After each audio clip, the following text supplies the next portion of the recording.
So you've sold me on the idea that we have two dystopian attractors that we don't want, and the third attractor that we're trying to develop here is some kind of open society that is consciously using all the modern technologies towards the values that we care about. Can you give some concrete examples of what it would look like to use, AI and attention driving tech and click driving tech and blockchains and all these things, but in a way that would make a stronger, healthier, open society?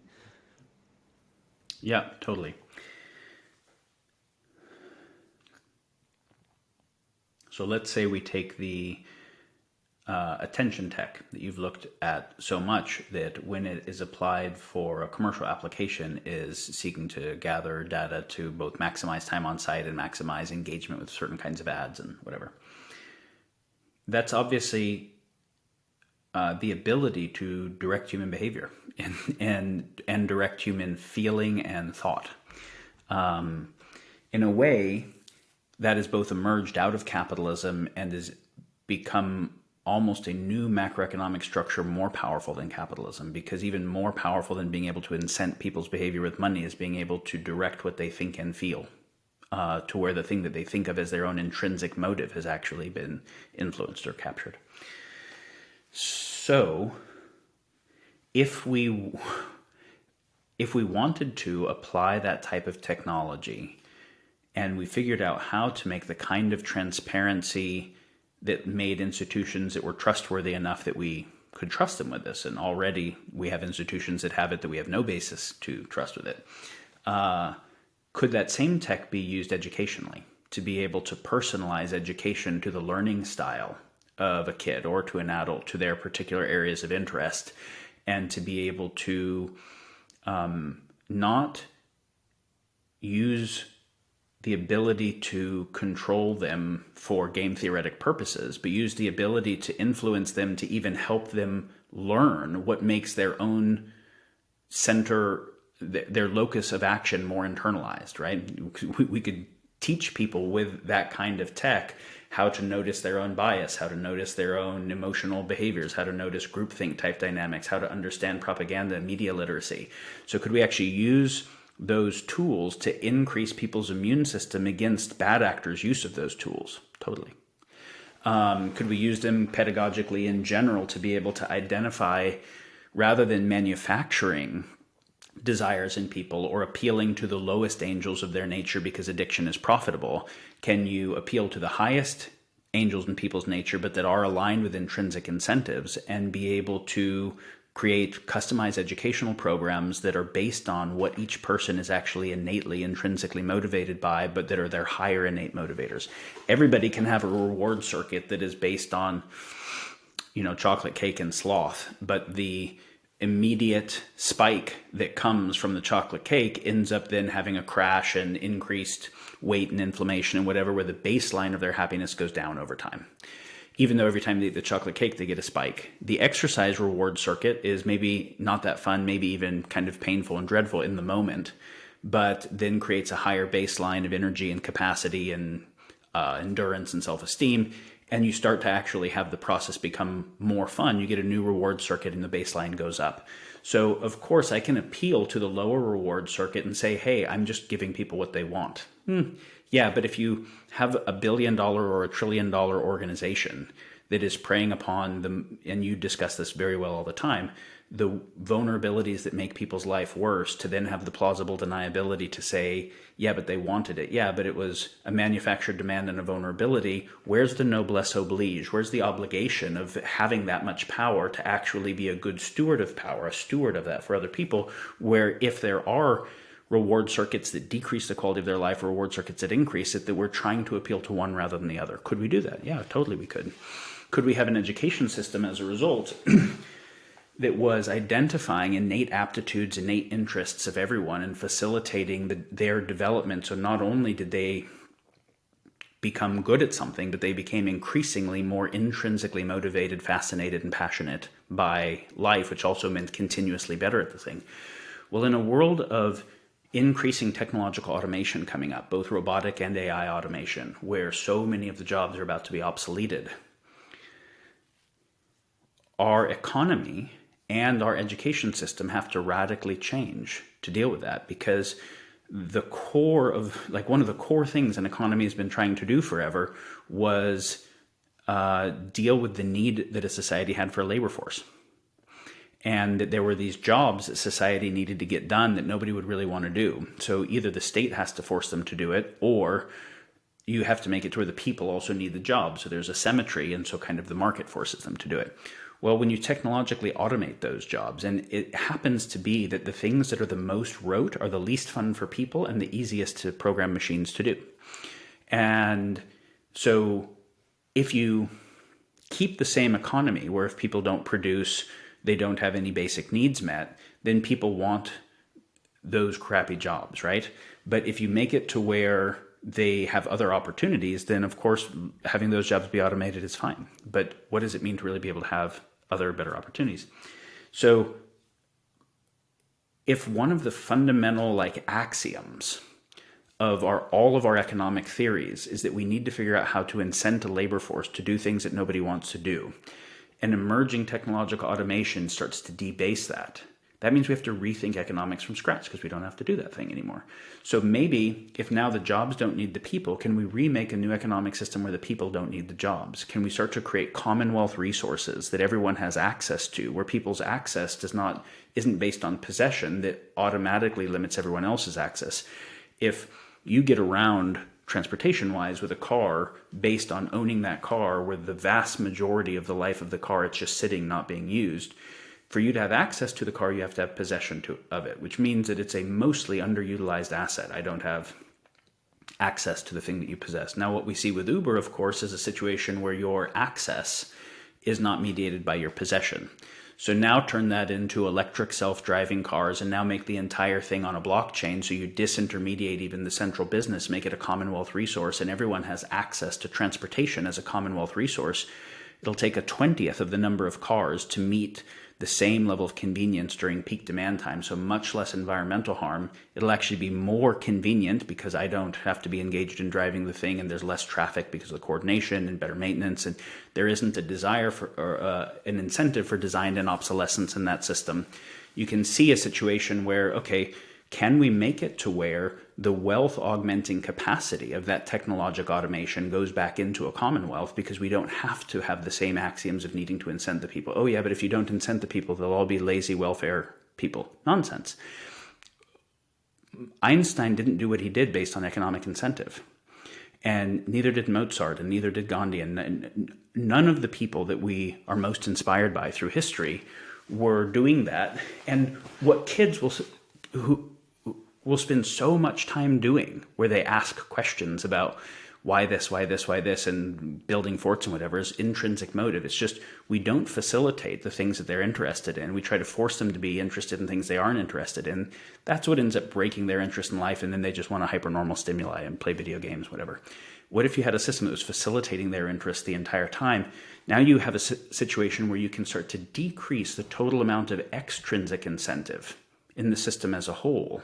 Use the technology, the automation, to decrease the need for extrinsic incentive, and make an educational system and culture that's about optimizing intrinsic incentive. Because if my needs are already met getting stuff, and everybody's needs are met through access to commonwealth resources, there's no real status conferred. There's only status conferred by what I create. So now any status is bound to a kind of creative imperative.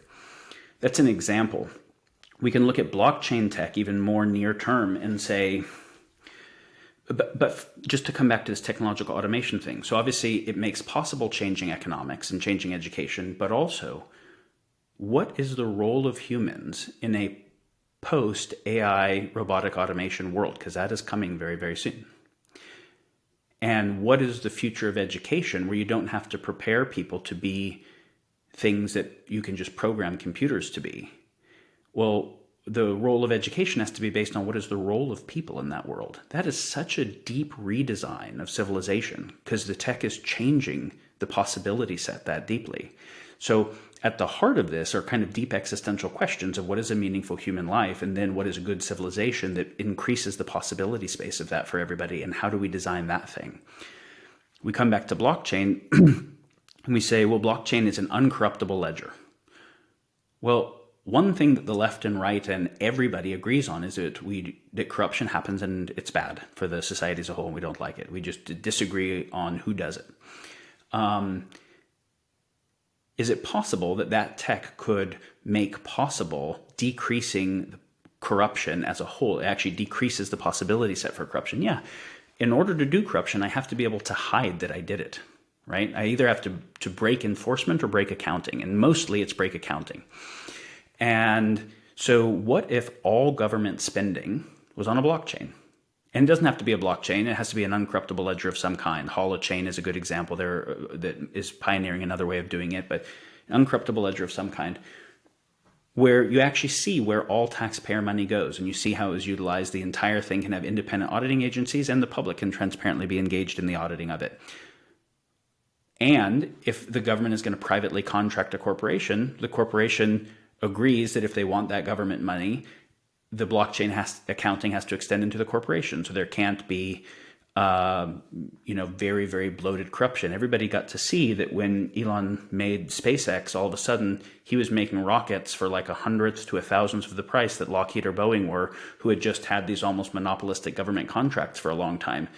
Well, if the taxpayer money is going to the government, is going to an external private contractor who's making the things for 100 to 1,000 times more than it costs, we get this false dichotomy sold to us that either we have to pay more taxes to have better national security, or if we want to cut taxes, we're going to have less national security. What about just having less gruesome bloat because you have better accounting and we make the rockets for 100th of the price and we have better national security and better social services and less taxes? Well, everyone would vote for that, right? Who wouldn't vote for that thing? Well, that wasn't possible before uncorruptible ledgers. Now, that uncorruptible ledger also means you can have provenance on supply chains to make the supply chains closed loop so that you can see that all the new stuff is being made from old stuff and you can see where all the pollution's going and you can see who did it, which means you can now internalize the externalities rigorously and nobody can destroy those emails or burn those files, right? What if the changes in law and the decision-making processes also followed a blockchain process where there was a provenance on the input of information? Well, that would also be a very meaningful thing to be able to follow.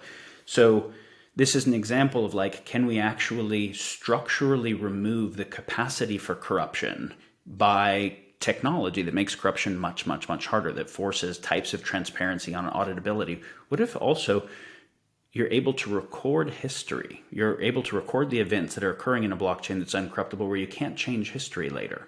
So you actually get the possibility of real justice and real history and multiple different simultaneous timelines that are happening. That's humongous in terms of what it does.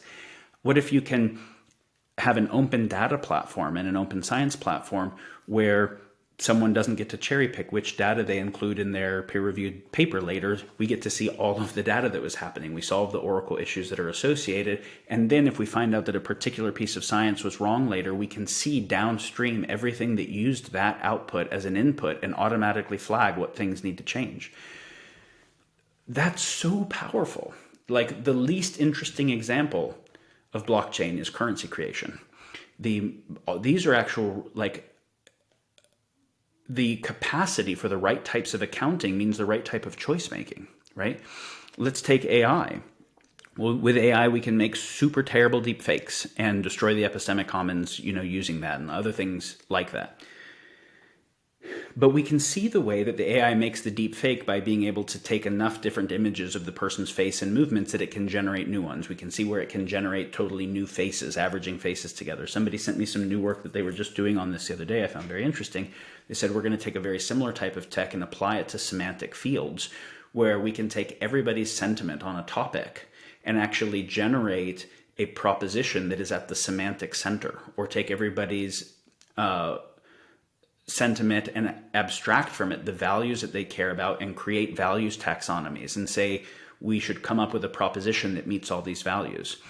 Then can you have digital processes where you can't fit everybody into a town hall, but everybody who wants to can participate in a digital space that rather than vote yes or no on a proposition that was made by a special interest group where we didn't have a say in the proposition or even the values it was seeking to serve, so it was made in a very narrow way that, like we mentioned earlier, benefits one thing and harms something else, which is why almost every proposition gets about half of the vote and inherently polarizes the population. Well, people are so dumb and so rivalrous. The process of voting with bad propositions and bad representation process is inherently polarizing and downgrading to people. So what if there's a process by which there's a decision that wants to be made? You start by identifying what are the values everybody cares about. And then we say the first proposition that meets all these values well becomes the thing that we vote on. And then instead of just a direct vote, do we engage types of qualified and liquid democracy together, where you have to show that you understand the basics of that topic to be able to vote on it, but the education is free and you can keep retesting. And the basics don't show leaning one way or the other, just shows you understand the stated pros and cons so that massive populism doesn't happen. But if you don't want to come to understand it, you concede your vote to someone else who has passed that thing. These are that type of liquid democracy, that type of qualified, educated democracy where it doesn't have to be educated across everything. It can be per issue. And where you're not just voting on a thing, you're helping craft the propositions. These completely change the possibility space of social technology. And we could go on in terms of examples, but these are ways that the same type of new emergent physical tech that can destroy the epistemic commons and create autocracies and create catastrophic risks could also be used to realize a much more protopic world. So I love so many of those examples, and I especially on the blockchain and corruption one, because I think, as you said, something that the left and the right can both agree on is that our systems are not really functional, and there's definitely corruption and defection going on.